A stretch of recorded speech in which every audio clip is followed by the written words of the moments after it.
Hello everyone and welcome back to Lost Planeswalker. You're here with me, Jesse, the Lost Planeswalker, and today is the 4th day, Friday, and there are a lot of great new cards with the rest of the cards from the Mutant deck. In addition, we did get some of the first spoilers for the Science deck as well. So that's what this video is going to be covering. Like the other videos, it's going to be new cards first, reprints, then lands. So let's dive right in and look right into Atomize, Bottlecap Blast, and Cathedral Acolyte. Atomize is 2 black-green instant, destroy target non-land permanent, proliferate. This isn't the best board wipe in... This isn't the best removal piece in Golgari that we have, but the proliferate is a nice touch, so I think this would be very, very good in a lot of decks for that reason alone. Bottlecap Blast is 4 in a red instant improvise, so your artifacts can help you cast the spell. Bottlecap Blast deals 5 damage to any target. If excess damage was dealt to a permanent this way, create that many tapped treasure tokens. Again, we just saw a card the other day where if you can get this cheaper, it's really good. Obviously here, if you can cast this for less than 5, you can maybe net some mana, but those are tapped treasure tokens to help balance out this card, so you can't just go storming off with it. And then Cathedral Acolyte, 1 in a green creature, human cleric. Each creature you control with a counter on it has ward 1. Put a +1/+1 counter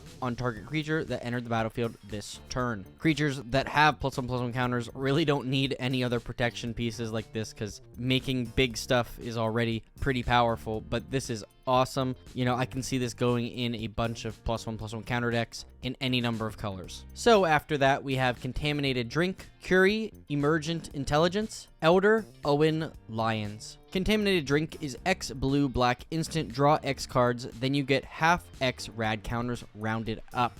Now, we did already see there are a bunch of cards in this deck that care about you getting counters, and you can cast stuff that you milled. So this is a cool effect that doesn't necessarily hurt you, because it just helps put permanents into your graveyard, and you're going to be taking a little bit of damage for doing so, but it's a cool effect all around. Curie, Emergent Intelligence, is 1 in a blue legendary artifact creature robot. Whenever Curie deals combat damage to a player, draw cards equal to its base power. 1 in a blue, exile another non-token artifact creature you control. Curie becomes a copy of the exiled creature, except it has, when this creature deals combat damage to a player, draw cards equal to its base power. This is a quite interesting legendary creature here. Basically, you get to have it become something else on your board. Now, you do have to exile that creature, but being able to potentially draw a bunch of cards is a pretty big upside. So this is a pretty cool card. I think can go in a lot of decks. An Elder, Owen, Lions is 2 white blue legendary creature human knight. Artifact creatures you control have ward 1. When Elder, Owen, Lions enters the battlefield or dies, return target artifact card from your graveyard to your hand. Neat little card. I think giving artifacts ward and, you know, getting stuff back when you cast them and get them back is worth the 4 cost to cast them. Next up is Glowing One, Heral Bob, first Numers, and Helios 1. So Glowing One is 2 in a green creature zombie mutant with Death Touch. Whenever Glowing One deals combat damage to a player, they get 4 rad counters. Whenever a player mills a non-land card, you gain 1 life. Obviously, this is great in this deck in particular because you're giving a ton of rad counters and they're going to be milling stuff. But decks that, you know, I don't think are traditionally mill decks, maybe like Simic decks, could benefit greatly by just gaining a ton of life by making your opponents mill a ton of cards. Heral Bob, first Numers, is 2 in a green legendary creature Treefolk Mutant. Quite an interesting combination here. Vigilance Reach. When Heral Bob, first Numers, dies, if it was a creature, return it to the battlefield. If it's an aura enchantment with Enchant Forest you control, an enchanted forest has tap, add 3 mana of any 1 color, and you get 2 rad counters. Heral Bob loses all other abilities. I'm not really sure how to rate this card. I guess it comes back as an enchantment, so if you just want to use it to help block some flyers, then can generate a ton of mana off it, cool. Maybe this is secretly really good because it basically pays for itself the first turn that you can tap it, so this might be a pretty cool effect. And Helios 1 is a land that taps for a colorless mana. 1 tap, you get an energy. 3 tap, X energy, sacrifice Helios 1, destroy target non-land permanent with mana value X, activate only as a sorcery. Yeah, this land I could really take or leave. It doesn't really do anything that's super great, I would say. If you want to use it and you're not playing in an energy deck, you kind of have to waste a couple turns generating the energy and then dumping a ton of stuff into it to kill stuff. But again, maybe if you're not in colors that has great removal, you are able to kind of choose how this scales. So I don't know about this card, but it's interesting. fun nonetheless. Next up, we have Infesting Rad Roach, James, Wandering Dad, and Jason Bright, Glowing Prophet. Infesting Rad Roach is 2 and a black creature insect mutant with flying. Infesting Rad Roach can't block. Whenever Infesting Rad Roach deals combat damage to a player, they get that many rad counters. Whenever an opponent mills a non-land card, if Infesting Rad Roach is in your graveyard, you may return it to your hand. This is a pretty cool black creature. You know, there's a lot of other black creatures like this that whenever they die, if it,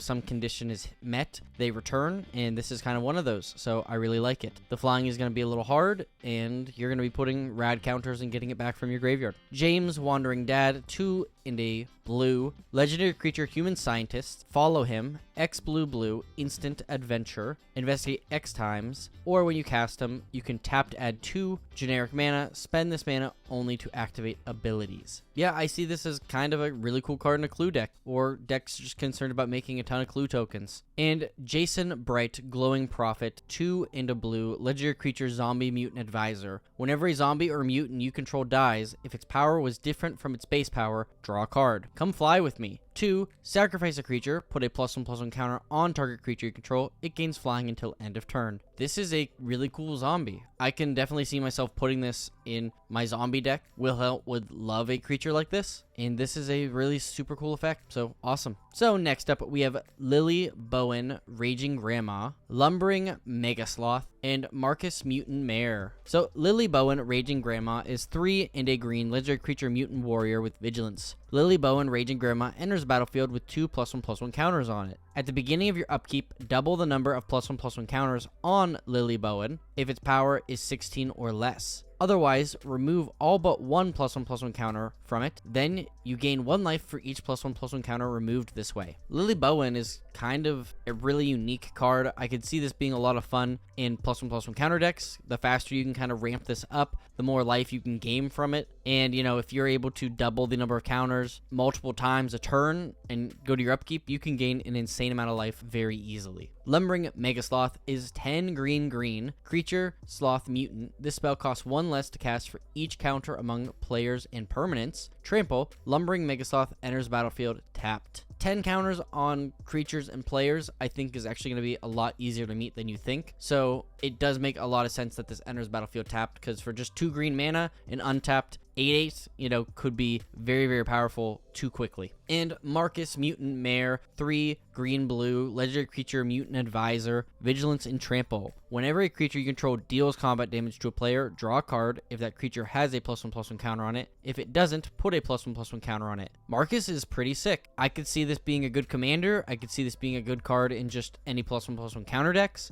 Being able to just put +1/+1 counters on your board and drawing cards if they have +1/+1 counters already on them is a cool effect, and just being able to put more on or doing whatever to just buff them up is really great. Next up, we have Lurker Queen, Nerd Rage, and Nightkin Ambusher. So Lurker Queen, 4 and a blue, creature, crab, mutant, vigilance. When Lurker Queen enters the battlefield, target player gets 2 rad counters. Whenever 1 or more non-land cards are milled, draw a card, then put a +1/+1 counter on Lurker Queen. This ability triggers only once each turn. This also kind of feels middle of the road to me. It does a lot of really good things. You're going to put counters on stuff. You're going to make sure, non-land cards are getting milled with those rad counters. So you're at least going to draw a card and put a +1/+1 counter on this if it sticks around on the board. And I think this is quite a cool card. Nerd Rage, 2 and a blue, enchantment aura, enchant creature. When Nerd Rage enters the battlefield, draw 2 cards. Enchanted creature you have no maximum hand size, and whenever this creature attacks, if you have 10 or more cards in hand, you get +10/+10 until end of turn. I think this enchantment is pretty sick, and it's going to find its home in a lot of decks that really you didn't think of putting aura enchantments in before. So getting +10/+10 on one of your creatures is pretty great. And we have Nightkin Ambusher, 2 blue-black, creature, mutant warrior with ward 2. When Nightkin Ambusher enters the battlefield, target player gets 4 rad counter. Nightkin Ambusher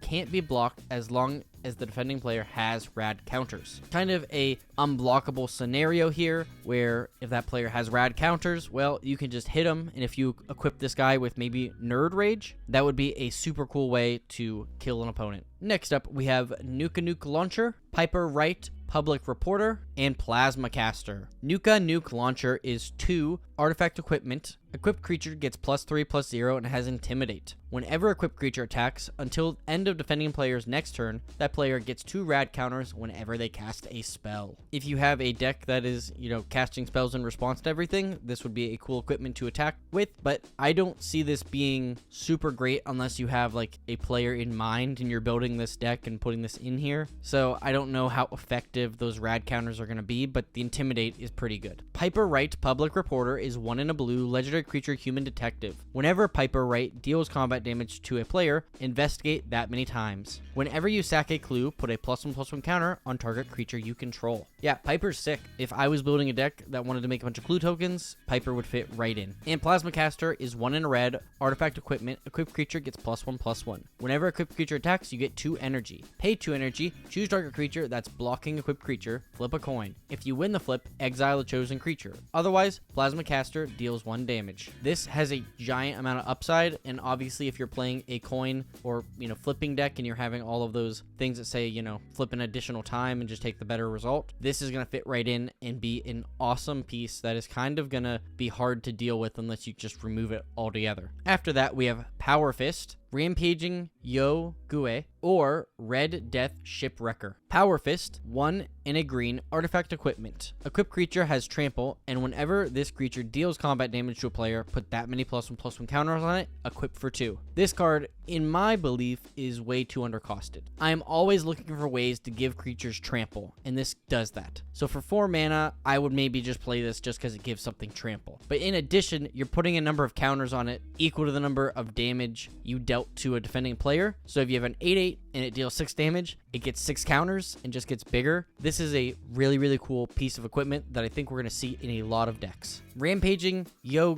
Gue is X green creature bear mutant with vigilance and trample. Rampaging Yo Gue enters the battlefield with X +1/+1 counters on it. When this creature enters the battlefield, destroy any number of target artifacts and or enchantments with total mana value X or less. So this kind of reminds me of Price of Progress that just destroys all that stuff, but you can kind of pay an amount of mana. So if you don't want to pay anything, guess what? This enters and destroys all tokens, artifact or enchantment. Pay 1, start getting rid of some stuff, your soul rings, your skull clamps, your shadow spheres, and it just gets better and better the more you can pay onto it. In addition to that is vigilance and trample, and gets a number of +1/+1 counters equal to X as well. So if you just need a big old creature, this is a awesome card. We kind of need more of these in Magic. There's so many artifact based decks that care about having so many stuff. That also extends to enchantments especially. So this could be devastating to a lot of decks, and there's definitely going to be some blue mana left up in order to counter this. And Red Death Shipwrecker is blue and a red legendary creature crab mutant with alluring eyes. Tap, go target creature an opponent controls. That player draws a card. You add red mana. I'm not quite sure what you're supposed to do with this card. Realistically, I think that you build a go deck around this creature and you put as many things that untap this on your opponent's turns as possible just to activate it. And you might be able to activate the triggers so that if this would untap and you have 2 effects that do that, you tap it to go to another creature and then it untaps again and you can go to a second creature that same time. But otherwise, I'm not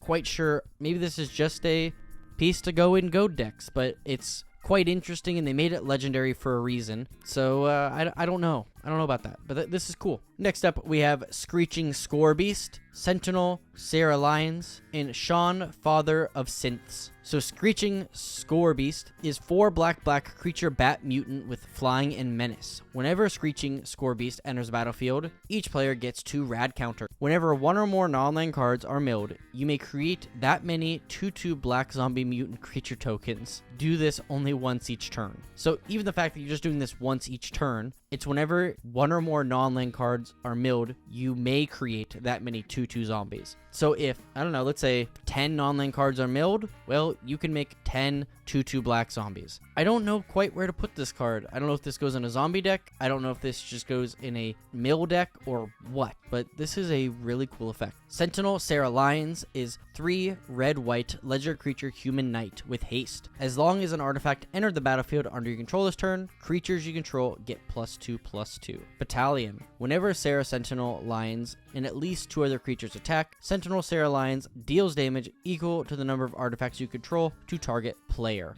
Like I've been saying a ton, we're just getting a ton of ways to make a ton of artifacts, and Sentinel Sarah Lions is just going to take advantage of that, and this is a pretty nasty card. So I'm very interested to see how people brew this or what decks they decide to add this in. And Sean, Father of Synths, is 3 blue-red legendary creature human scientist with whenever you attack, you may create a tap an attacking token that's a copy of target attacking legendary creature you control other than Sean, except it's not legendary, and it's a synth artifact creature in addition to its other types. When Sean leaves the battlefield, exile all synth tokens you control. So Sean just can make multiple versions of your best legendary creatures. Now they are tapped and attacking, so there's a chance they'll be blocked, but if you build this deck around tapped and attacking creatures, that could be super powerful. And again, I don't know if we've ever had a creature like this in these colors, so I'm very excited to see how people start brewing this card or what decks they find that this works best in. So if you have a deck that you think this would work great in, please let me know down below. I would love to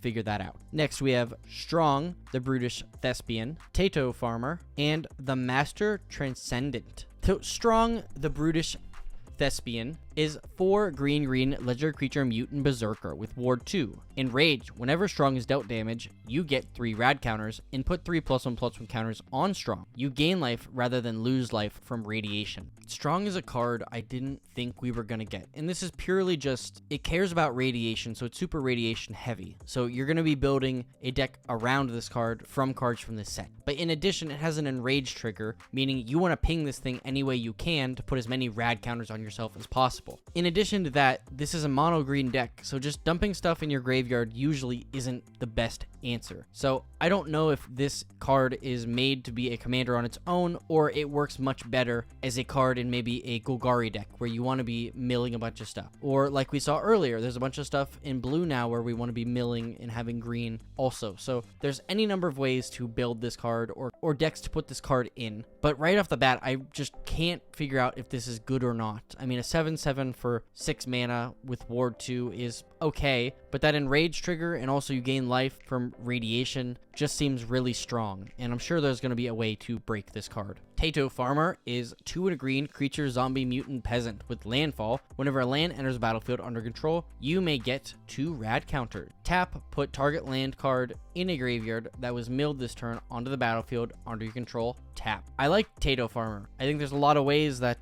this could be powerful. Now you do have to mill that card, so whether you choose to do that or it just happens to be, I think there's any number of decks where this could be super powerful. And the Master Transcendent is the alternate commander for the mutant deck, and it's 1 black, green, blue for the soul tie there. Legendary artifact creature mutant. When the Master Transcendent enters the battlefield, target player gets 2 rad counters. Tap, put target creature card in a graveyard that was milled this turn onto the battlefield under your control. It's a green mutant with base power and toughness 3/3. Now, again, I believe radiation occurs sometime during your combat step, so I would want to give the master as many sort of untap effects as possible, because being able to get stuff out of your opponent's graveyards every turn is going to make this card insane. Now, they are just 3/3s, which doesn't mean a lot, because you could be getting their best thing out that buffs up your entire board or whatever, but that is something interesting to note. The Master is a cool card, and I think it definitely works well with the rest of the mutant cards, so I think that this is an awesome thing, and I can't wait to see more about this as well. So next up, we have the Motherload Excavator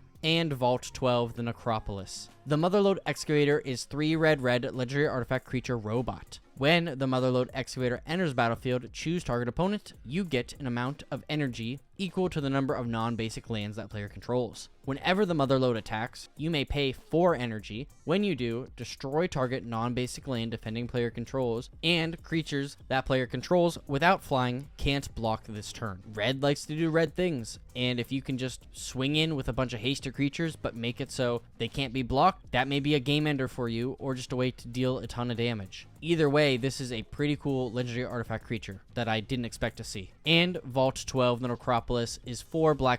1, each player gets 3 rad counters. 2, create X 2/2 black zombie mutant creature tokens, where X is the total number of rad counters among players. And 3, put 2 +1/+1 counters on each creature you control that's a zombie or mutant. This is probably the most expensive saga I think we've seen so far, and the cost is definitely worth the effects. If you're playing the mutant deck and you're already putting a ton of other rad counters on your opponents, you could make an insane number of zombies and then buff up your board and just swing out and win that turn. So I think that this is a game-ending card, and it seems very good. So that is it for the new cards. I'm going to run through the reprints and lands right now very quickly, but before that, I just want to say, if you aren't subscribed to my channel, please do so. I'm going to be showing off cards for the final deck when we get those revealed, but I just want to say that if you're liking Fallout, you like all the cards that were spoiled this week, and you want to see how some of those can be brewed, stay tuned, because all of next week I'm going to be doing deck upgrade guides for each deck,